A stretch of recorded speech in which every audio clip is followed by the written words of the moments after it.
Season 7 of Star Wars The Clone Wars was about as satisfying as I could have ever hoped for. Well, at least the last 4 episodes were. That final arc depicting the Siege of Mandalore was perfect Star Wars. Yet the previous 8 episodes were not quite of the same quality. All of the stuff with the Martez sisters should have been cut entirely, especially since Ahsoka herself basically invalidated it. What were you doing on Obadiah? That's a long story, and not really relevant right now.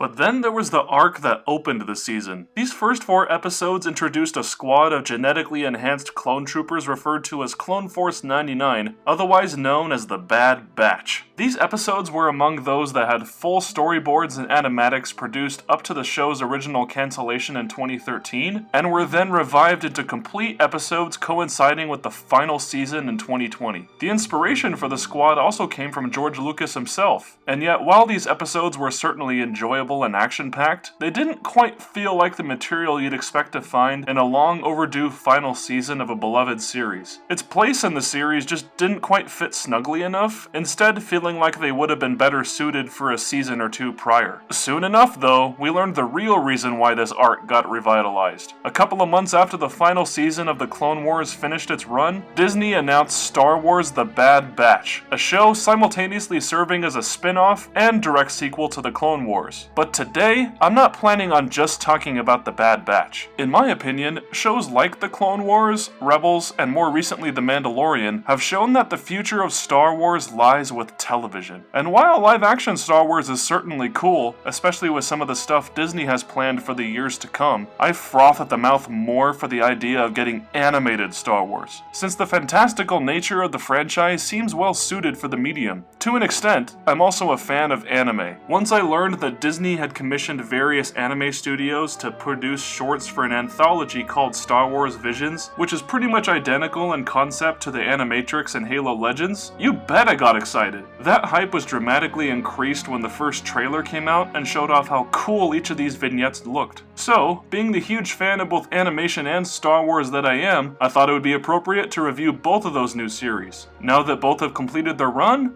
what did I think? Yeah, they were okay, I guess. Let's talk about The Bad Batch first. Going into the show, I was skeptical that the writers would have a compelling story to tell throughout the season. Lately, the Star Wars TV shows have been criticized for having a lot of episodes equivalent to video game side quests in between the really good episodes that develop the story. However, as far as The Bad Batch is concerned, that criticism holds more weight because there are 16 episodes that average about 20-something minutes each, and only maybe a third of those really stand out story-wise. Therefore, those looking for a consistent progression of the story will be disappointed. Granted, I don't think that every episode in the series needs to be like that. At this point, people are accustomed to the trend of modern TV shows being about 10 episodes per season, along with services like Netflix allowing their users to binge something all at once. I get why those same people may be annoyed by a show that only releases episodes on a weekly basis, and not all of them will have major story-altering events. But even beloved shows have little side stories to break the pace between the main plot. With The Bad Batch, at least the general quality of the series so far is higher than what you would usually get with Rebels, and even The Clone Wars to an extent. Season 1 of The Bad Batch is certainly more consistent than the first seasons of either show. The highs may not be quite as high, but it never descends into the deep valleys of those series either. In this case, none of the episodes in The Bad Batch were outright bad, and the best are memorable and compelling, but not quite S-tier Star Wars. A number of reasons factor into this level of quality control, a significant one being the animation. This series was clearly intended to be a sequel to The Clone Wars because it retains the same refined art style, while the budget was sufficient enough to retain the smoothness of the character designs and animations. Much like that show, the lighting and color grading did well to lend a cinematic quality to the imagery. The Bad Batch may undeniably look like a TV show, but it's enough of a visual treat to be more immersive than the competition. Thankfully, enough effort was put into pre-production to make sure that the grittiness of the saga's post-war era did not get lost in a sea of browns. A strong enough variety in environmental designs strikes a fine balance between the show's darker tone, while also not forgetting that the story is taking place in a galaxy far, far away. And yeah, do I really have to explain why these same characters look better in one show as opposed to the other? Overall, the show just has a very effective aesthetic appeal, making each episode easy on the eyes, especially if you have a good enough TV. It also helps that the main cast of characters themselves are actually a fun group of clones to follow. While they may not be particularly interesting, considering that each of them fills standardized archetypes you'd find in pretty much any type of military or sci-fi story, at least they're serviceable to the story at hand. Among the Bad Batch, I'd say the least compelling characters are Tech and Echo. Tech primarily since his characterization is exactly what you'd expect it to be and nothing more, whereas Echo has a lot of untapped potential. He suffered a lot during the Clone Wars, both as a regular soldier and when he was being experimented upon by the Separatists, but so far the writers haven't done much with him aside from being another person on the team wielding a gun, and he has like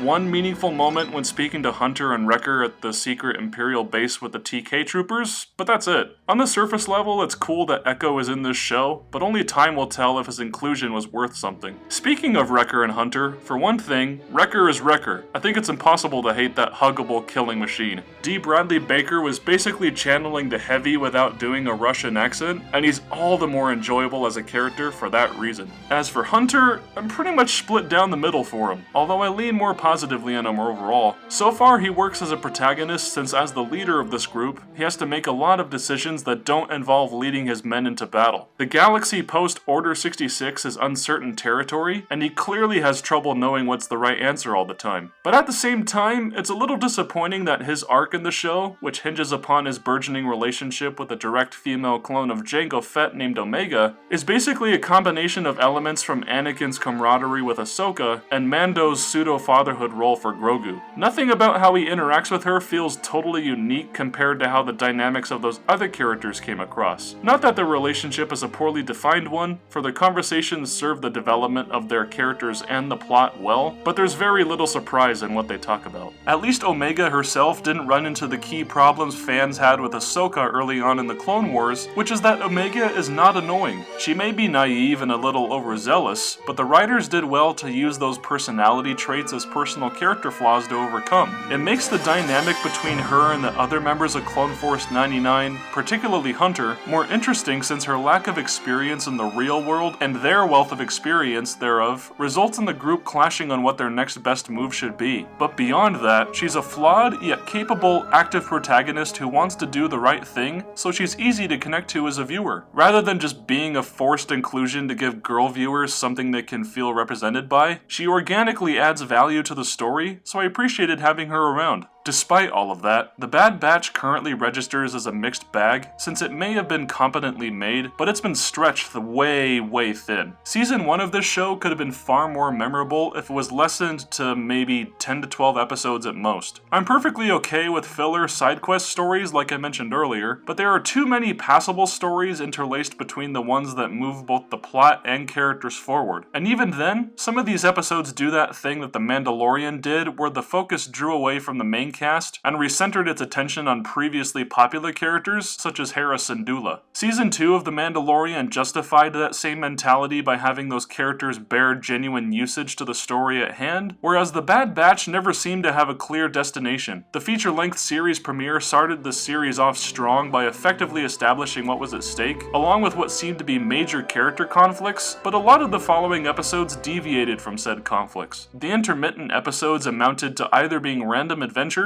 or what I can only assume will be threads intended for future seasons. When viewed as a whole then, Season 1 has a lot of great qualities, but largely left me feeling underwhelmed. Even the finale disappointed, given that the penultimate episode ended off on a really strong note with Crosshair's loyalties being challenged, and the Empire raining fire upon the Kaminoan cloning facilities, but then the finale undercuts the drama of what came before by being a standard escape sequence, and not much else. I'll be eager to see what comes of the next season though, and potentially what may come after, but it will need to do more to rise above what it currently is. And with that, I move on to Star Wars Visions. I've read many comments online that talk about Star Wars not belonging in anime, and if you dislike anime, that's fine. I recognize that the medium is an acquired taste, but the notion that something as globally reaching as Star Wars should be gatekept from other cultural interpretations is frankly a narrow-minded idea. And I'm not just talking about anime when I say this. Star Wars may have originated in America, but fans of this franchise exist all over the globe. The hero's journey, the likes of which factors greatly into all 3 Star Wars trilogies, is a narrative foundation that exists in folklore based in both Western and Eastern tradition. On top of that, if such a vast array of cultures can exist on a single inhabited planet like ours, is it really out of the question that an entire galaxy full of diverse races, ethnicities, and alien species would lead to expansions of what's possible with Star Wars? But even if you ignore all of that, one must not ignore some of the key elements that inspired George Lucas in the 1970s. Chief among those is that he was directly influenced by the films of Akira Kurosawa, who is arguably still the foremost filmmaker in the realm of samurai cinema. Concepts that formulated the Force, the Jedi Order, and the Sith draw upon aspects of both Western and Eastern religion. But then he drew upon samurai myths to build up stories surrounding the Jedi, and he based specific characters in the original Star Wars off of characters from the Hidden Fortress. I'm no expert on Japanese film history, but I would hope that by bringing up all these things, you could then understand that Star Wars anime is not such a far-fetched concept. Moreover, from what I understand, Japanese people are big fans of Star Wars, so it's cool that Disney commissioned several anime studios to put their own spins on the universe, culminating in the anthology we now have on Disney+.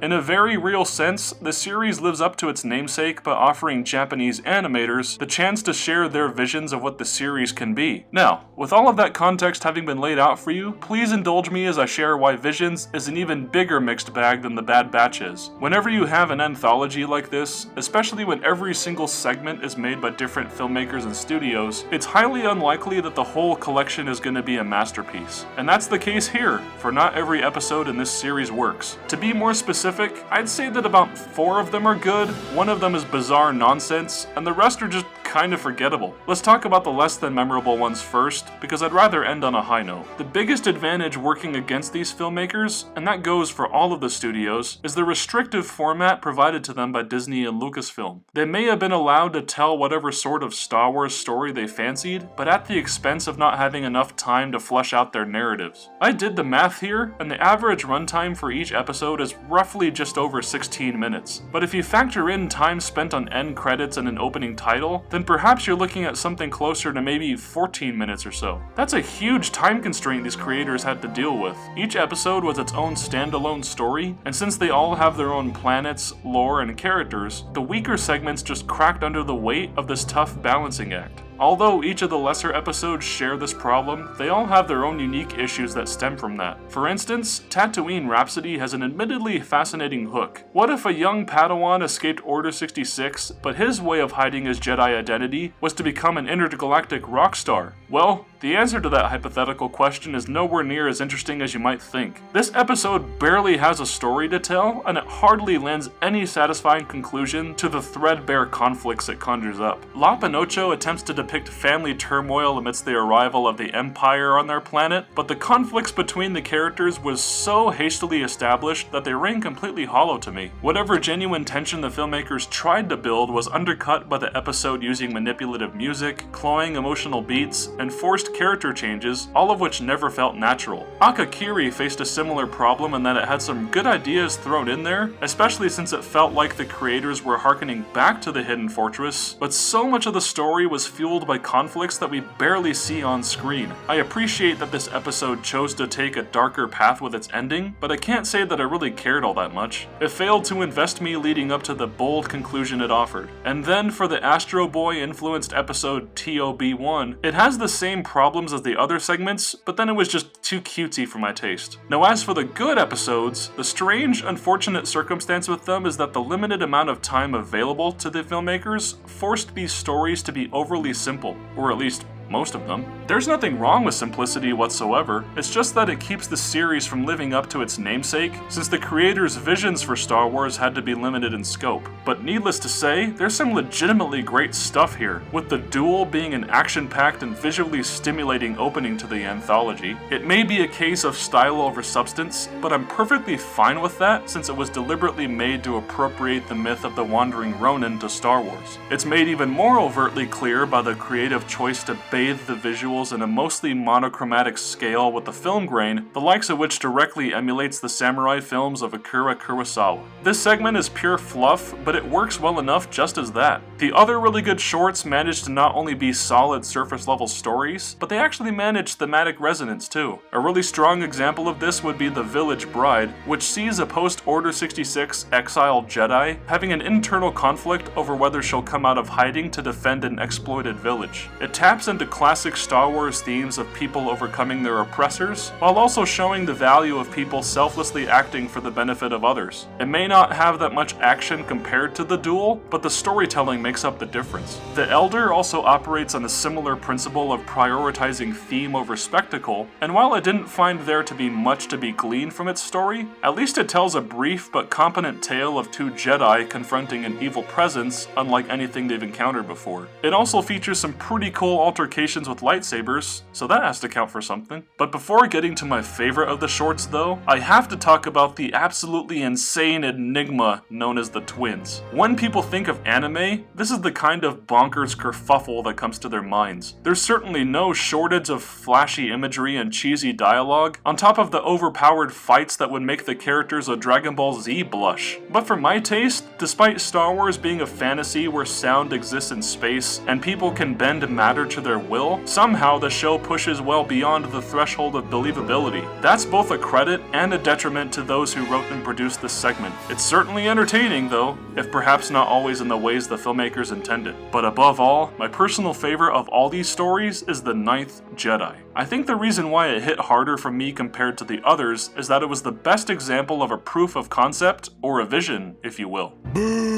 Compared to the rest of the shorts, this one feels the most like a successful premiere to what could be a fun series. It's a shame that such a show probably will never come to fruition, but in the time that we got to spend with these characters, I was enjoying their mini adventure. I found a lot to appreciate about seeing a side of the universe that seemed untethered to the Skywalker era, or just any other pre-existing era of the timeline for that matter. It just seemed to exist in its own bubble with unique characters and interpretations of series lore. But even if this ultimately doesn't get fleshed out into something greater, the storytelling was efficient and lean enough to where I could get wrapped up in the action and genuine tension. As a whole, Visions is worth checking out, although it's not quite the head turner I was hoping for. Anime is often overlooked by general audiences here in America. I mean, to be frank, I can kinda understand why. And it's a shame because many of the things people complain about corporatized American animation aren't qualities shared by anime for the most part. They may ultimately be the products of companies seeking profits, but at least there's more artistic integrity found in Japanese animation. My hope was that with Star Wars being such a huge thing here in the States, an anime production like this could abridge that gap between those unfamiliar with that type of animation. But alas, only a few of these shorts are memorable, and I doubt it would be enough to convince someone to seek out more anime. But I'm still glad that it exists, and that Disney allowed an experiment like that to happen. I just hope that they let Star Wars continue to reinvent over time, considering that it has a much more viable future in television as opposed to the cinema. And that's it for my thoughts on The Bad Batch and Visions. No scores will be presented at the end, but even so, I hope you enjoyed what I had to say about both cartoons. If you liked what you saw and would be interested in watching more of what I have to offer, please consider subscribing to the channel and joining the notification squadron so that you don't miss out on my future videos. Thank you so much for watching, and I hope you all have a great one.